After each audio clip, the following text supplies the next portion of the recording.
Now let's keep the focus on the problems and prospects of education here in Nigeria and analyze some of the issues covered on the program today, and in particular the interview you saw earlier with the Minister of State for Education, Dr. Yusuf Tanko Sununu.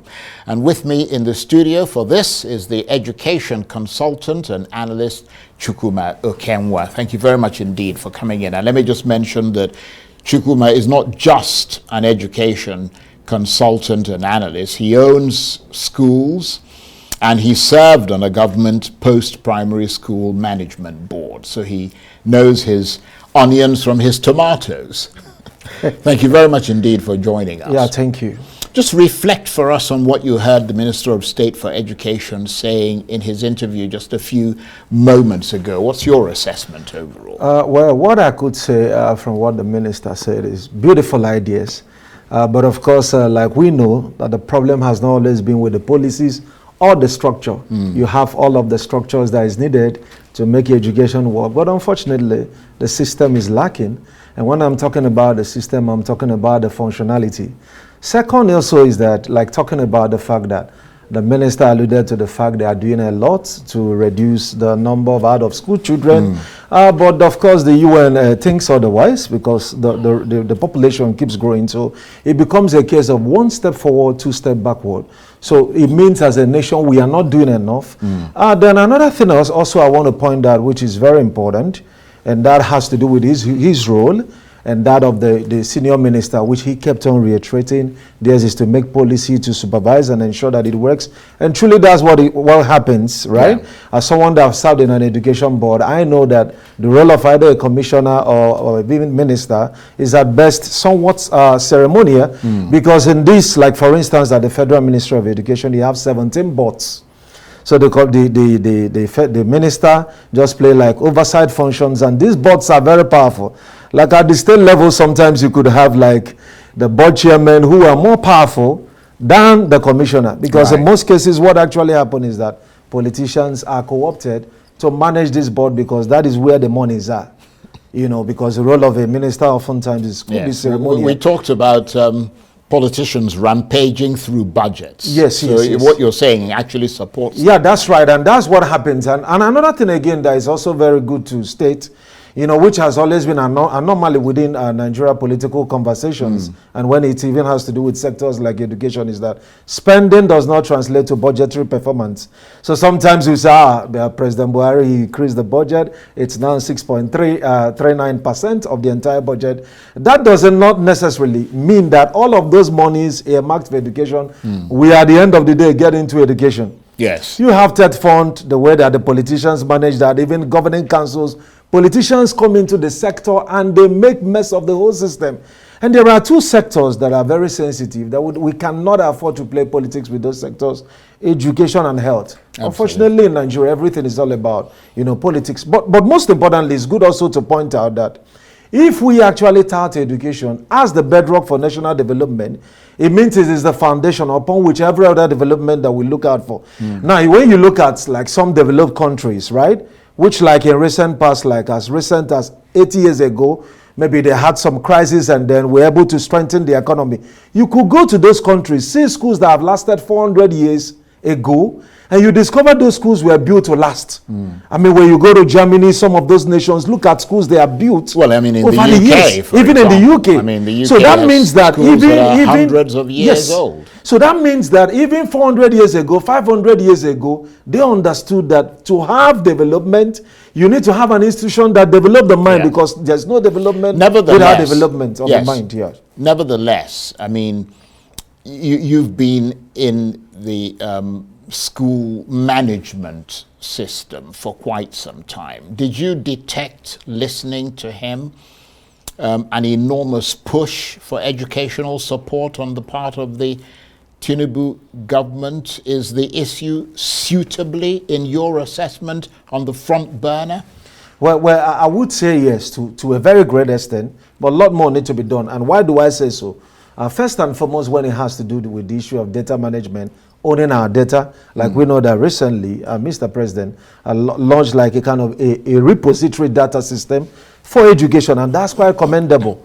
owning our own data, let's be able to get like the number of children that are in school, number of children that are out of school. We don't have to wait for the United Nations to always give us those data. We need to own our own data. Absolutely. And I think that's quite brilliant. Second, also, like as it has to do with the security, we know also, Mr. President created a sort of an alliance between the ministry and the civil defense, right? You know, to be like a kind of a party to in terms of like security intervention. But I could say that since the minister did not really mention so much about that in terms of the civil defense, it means it has not been fully operationalized. Right. And we expect a lot more to be done in that regard. Right. But comparing what you've seen so far, and in fairness to them, they've only been in office in a year, even though in some countries, I mean, a lot can be achieved in a year. But when you compare it to what you saw over the last 8 years with the previous government, are you impressed or not with what they're doing?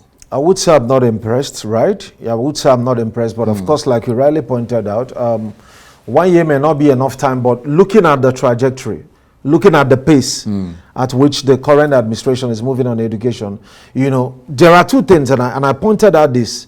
This has to do with a system of equilibrium. It's a reversible reaction. So you are talking about the level of progress as against the level of deterioration in our educational system.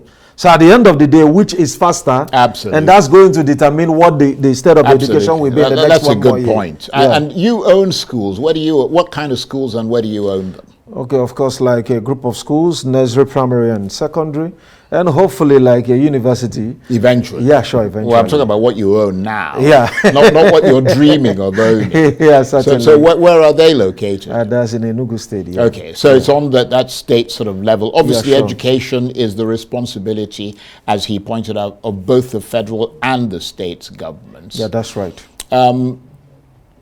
Do your education consulting analysis for us. Which states are performing impressively and which aren't?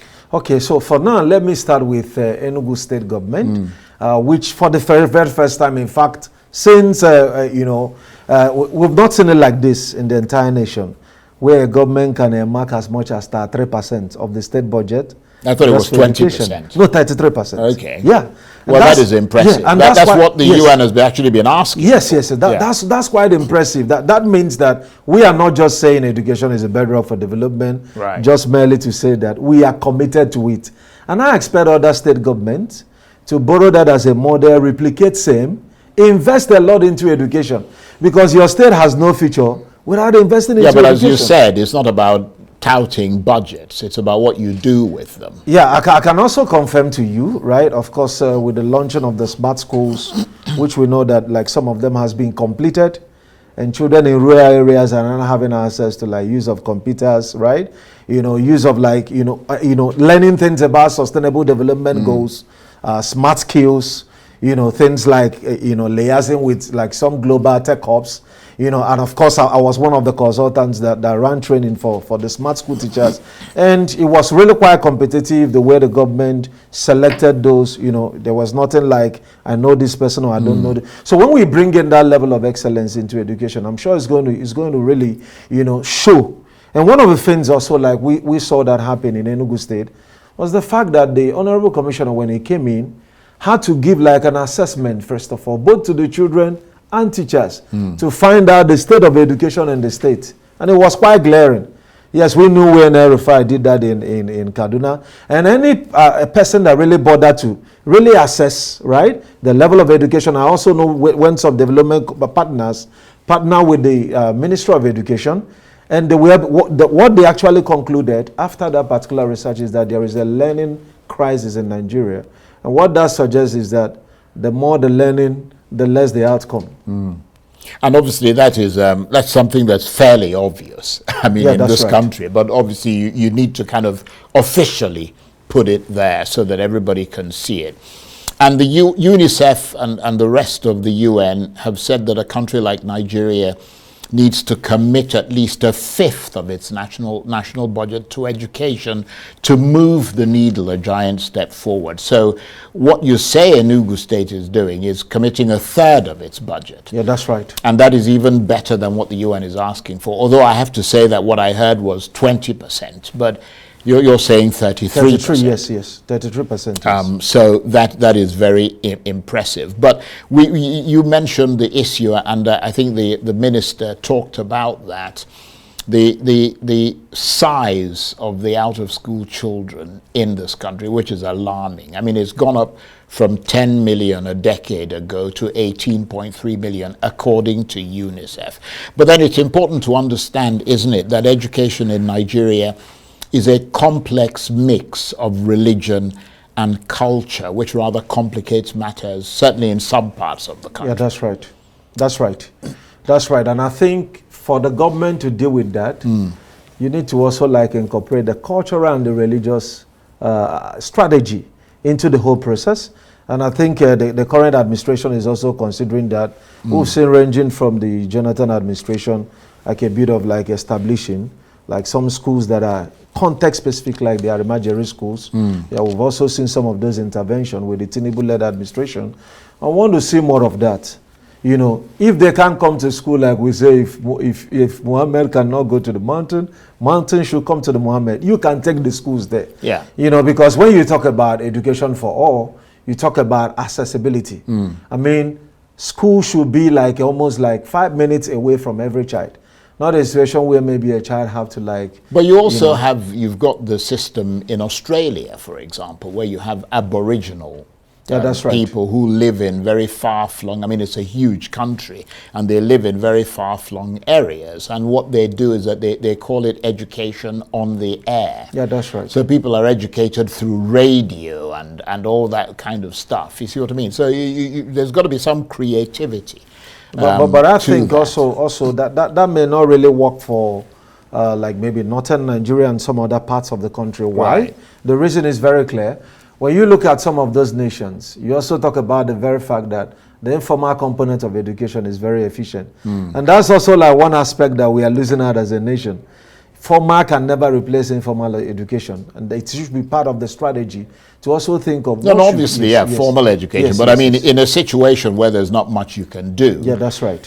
You give the kids the much that you can. That's right. And that's the whole point of having that kind of education of the air. But I mean, you're an education consultant, which means you've kind of looked at education in this country over the years, perhaps even before your own time. I mean, are there lessons from Nigeria's distant past, for example, the 60s and the 70s, when the quality of education in this country was ranked with the best of them globally? I mean, the University of Ibadan, the University of Nigeria and Nsukka, I mean, these were among the top 100 universities, That's 200 right. universities in the world. I mean, are there lessons that can be learned from how Nigeria dealt with education in those days that could and should be applied today? So the lesson should be, you could recall that the situation we actually had then was fewer students but more investment into education. Now you have more people who wants to go to school but far less investment into this particular sector. You know, when you hear from our parents, maybe then... So investment is key. So investment is critical, right? And that's part of the thing that the government has to look at. Invest more into education. Let there be more funding. And most importantly, let the fund that is earmarked for education be for education. And not for... Yes, and not for any other thing. Because campaign. even the monies that are even earmarked for some of these things do not even at the end of the day, you know, serve the purpose that is meant. And that's where the problem is. Because sometimes also, we could talk about, 6.39 is very poor, right? And then without even talking about maximizing even the one that is even earmarked. Yes. And then to those people actually that are sitting on top of this money, it's a healthy distraction. Right? Because people always blame, there's no more fund. We are not even looking at judiciously using the one that has been That's a good budgeted. point. Yes. So a lot of work to do. Yeah, that's right. Chukwuma, I want to thank you very much indeed for coming in. Chukwuma Okenwa is an education consultant and analyst. Thank you. Thank you. That's it for this edition of Arise Prime Time. Join us again tomorrow. From me and the entire team here in Abuja, bye-bye and thank you for watching.